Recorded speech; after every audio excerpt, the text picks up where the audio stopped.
Let's talk about the best card for a travel spend. And this time around, I'm comparing between the chocolate card and the Trust Cashback Card. I guess this episode shall be deeper plus 3 because ever since I have deeper plus 1, deeper plus 2, and then now I need to make an update on deeper plus 3, right? So the fact is, I've already changed currencies. I visited Bangkok in February 2025. So don't always test Malaysian ringgit. My purpose today is to report on the factual numbers. Whatever is posted, I will just list it down here.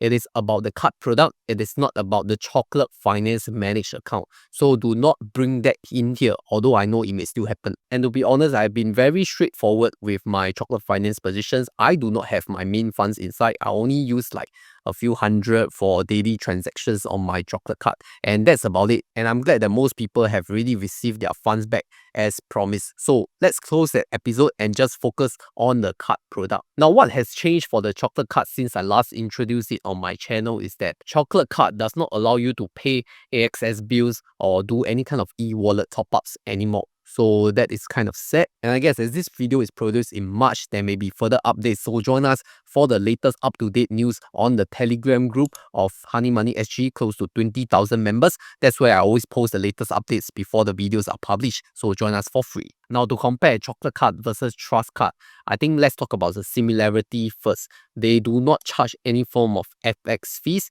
which means that if you use it on foreign currency, there are no additional FX fees that eat away your returns. And secondly, they are both Visa cards, which means they are issued by Visa and they will use the Visa exchange rates. So based on my actual transactions, I will compare the FX rate, that is the actual posting, versus a spot rate. And my spot rate based on 23rd of February in Thailand was 25.1, which means 1 Singapore dollars is equals to 25.1 Thai baht. And I've recorded this data on my Ko-fi spreadsheet of multi-currency. So yes, you can download this spreadsheet for free, or if you're feeling generous, you can give a tip or two. I wouldn't bore you with the calculations because I went through this in my previous D+1, D+2 videos, but I do want to highlight on the rewards section. If we look at the chocolate card, the rewards is 2 max miles per dollar. And then for Trust Cashback Card, it is 1% cashback.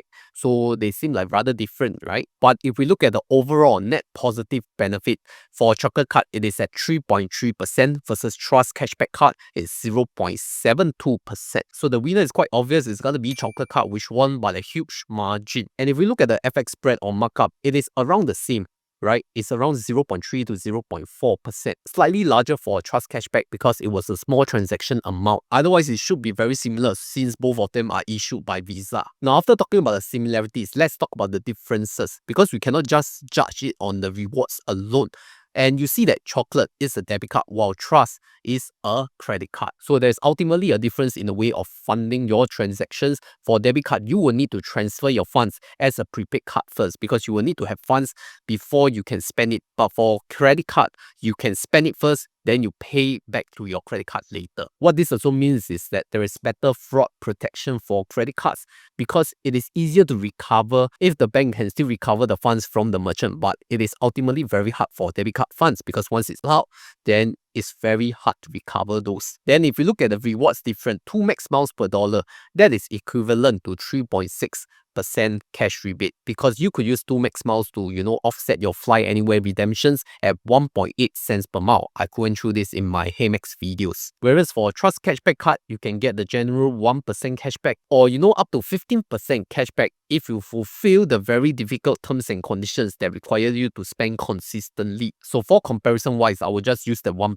cashback. But if you can fulfill the 15%, regularly and consistently, then obviously Trust Cashback is going to win by a huge margin. And I say up to 15% because the effective cashback is probably around 4 to 5% if you look at the terms and conditions. But we shall not go in there. Meanwhile, if you really want to support my spreadsheet but don't want to pay any money, you can just click on this interactive brokers link, which pays a commission on every click I receive. So thank you to those who find my spreadsheet helpful. Now, having said the similarities, the differences, and the rewards comparison, I think I need to put a case for each of them. So who should use the chocolate card? Firstly, you must be able to understand Hemex miles rewards because cashback is very simple to understand, right? It's just a cash rebate.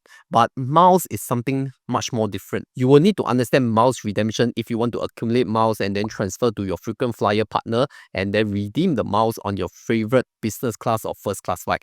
or you will at least need to understand the fly anywhere redemption mechanics, which even at 2 max pound per dollar, that is 3.6%. So you can just, offset your flight invoice price against fly anywhere and redeem it as cash. So using the chocolate card is really best for value because it's 3.6% effective cash rebate, which is pretty high for a no FX fees card. Now then, who should consider using Trust Cashback Credit Card? Number one, you don't care about miles and it has the lowest cost out of pocket because the cashback is just going to go directly when your transaction is posted. So you will offset your transaction amounts and you pay the least out of your own pocket. Number two, you want to enjoy short-term gains and instant gratification because all these come very fast. Whereas for max miles, you will need to accumulate and then you will need to redeem.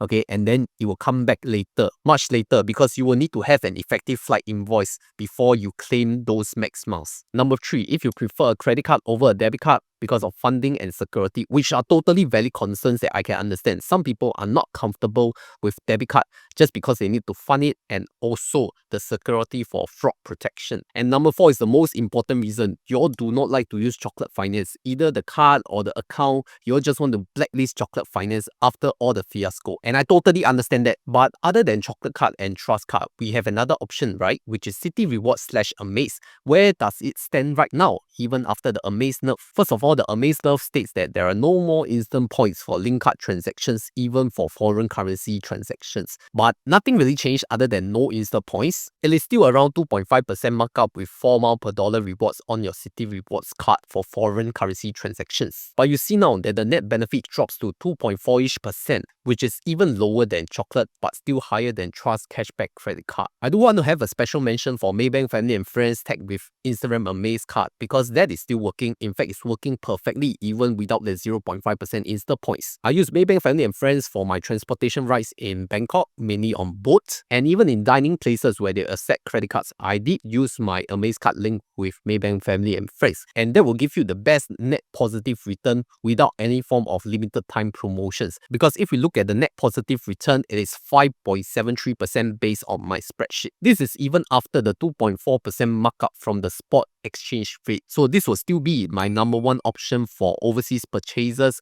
if they are in the selected categories of my Maybank Family and Friends card. My second choice would then be the chocolate card with 3.3% net positive return because I do understand the chocolate product and the Hemex product. And in my third position, I will even put City Rewards / Amaze, which is still working at 2.4% net positive, still higher than Trust Cashback Credit Card, and it's a credit card product. So ultimately, this is just my personal foreign card spending strategy. You may not agree with my options and recommendations, and that is fine. We don't have to argue. Just choose the best card that fits you. You may even want to use Utrip or Wise or Revolut. It's totally up to you. I will just list out this actual transactions amount in my spreadsheet, and then you take a look. You compare and see which one suits your lifestyle best. Okay, we don't need to argue whose one is better. Everyone can have their personal recommendation for their best card.